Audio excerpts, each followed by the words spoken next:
What happens when a war breaks out near the ocean routes your entire economy depends on, and the insurers who cover your ships just quietly disappear? That's not a hypothetical. That's exactly what India had to deal with. As tensions flared in the Red Sea and West Asia, some of the busiest shipping lanes on the planet for India's crude oil imports. Global insurers did what global insurers do when things get scary. They either walked away completely or quoted premiums so astronomical that the trade just stopped making financial sense. India was essentially being held hostage by foreign underwriters over its own supply chain, so India decided to build its own solution. Enter the Bharat Maritime Insurance Pool, the BMIP.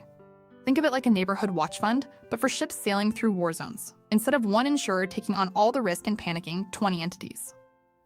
Public sector insurers and reinsurers all chip into a shared pool, and that collective pot covers whoever takes a hit. On screen, you can see the structure.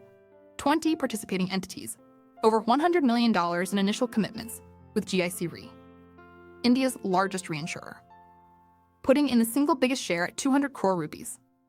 New India Assurance followed with 100 crore rupees. Health insurers were deliberately left out, by the way. Marine war risk is a completely different animal from health coverage, and mixing the two would just be chaos. Now, 300 crore rupees sounds impressive until you remember that a single crude oil tanker can be worth hundreds of millions of dollars on its own. That's where the real muscle enters the picture. The Indian government's $1.5 billion sovereign backstop. Basically, if a catastrophic claim hits and the pool runs dry, the government steps in and covers the shortfall. It's the safety net behind the safety net. And that backstop is what gives the whole structure actual credibility. So the BMIP is really India drawing a line in the water. We are not letting foreign insurers veto our trade routes anymore. But building the pool is one thing, making it actually work, that's a whole other story. And that's exactly where we're headed next. So now that you know what the BMIP actually is, the real question is, who walks away richer and who takes the hit? Let's get into it. The clearest winners?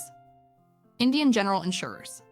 GIC Re, New India Assurance, Tata, AIG. These guys are essentially stepping into a room that Lloyd's syndicates and international AIG just quietly walked out of.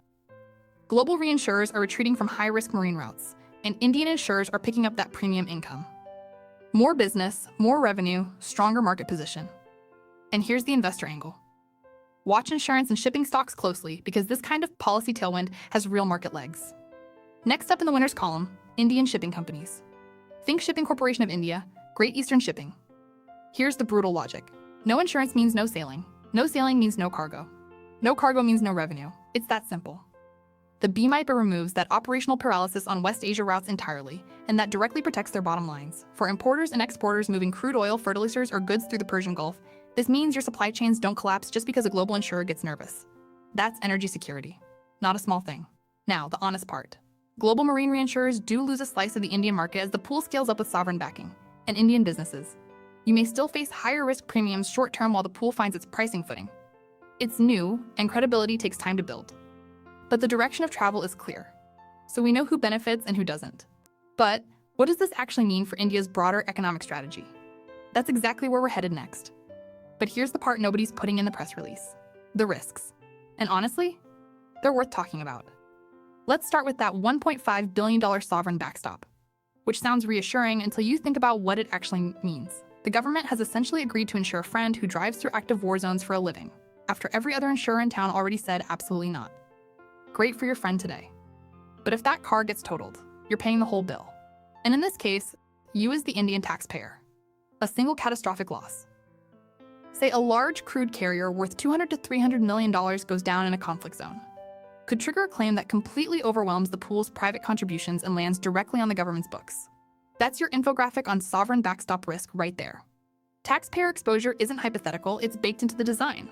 Then there's the risk pooling model itself. Think of it like neighbors chipping in for a shared fire extinguisher. Works brilliantly when fires are rare and contained. But what happens when multiple ships face simultaneous incidents in an active conflict zone? That's a stress test this pool hasn't faced yet, and the pooling model has real vulnerabilities at that kind of scale. So what does success actually look like going forward? 3 things. Disciplined premium pricing.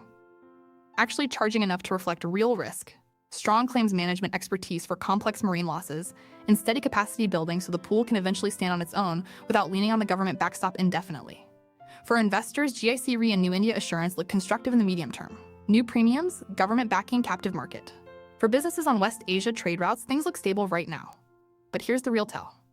Watch how the pool handles its very first major claim. That's not a drill.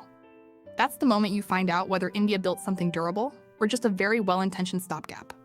The bottom line: India made a bold, necessary move to protect its trade sovereignty. The BMIP is a long game, and its true value won't be proven when ships sail through safely. It'll be proven when the first real crisis hits and the pool holds firm. Follow us for more updates like this. Thanks for watching. And don't forget to follow us on YouTube, Instagram, and X.